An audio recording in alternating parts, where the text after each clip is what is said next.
So this is the Power Lab. This is where students learn how power actually works in the real world. So in this lab, we have everything from power generation like solar panels to transformers and power lines, as well as load cells that can replicate the resistance of a motor or a house or even a whole section of the power grid, depending on how you hook them up.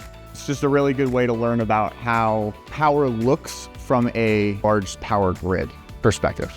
This is our power transmission station used for our power transmission lab. So basically what this is it's just a simulation that's far more hands-on than just press and go on a computer. The transmission lines are immensely important for feeding an entire city, and it adds up and the resistances add up, and you have to be able to simulate and tell where the lines meet and intertwine, because it will allow for different resistances, different voltage drops, power distribution, and things like that. It's very important for power systems and power companies to make sure that the loads of the houses and the industry that they are providing for are balanced. Otherwise, they don't get the right kind of power. That's what this lab is meant to teach us.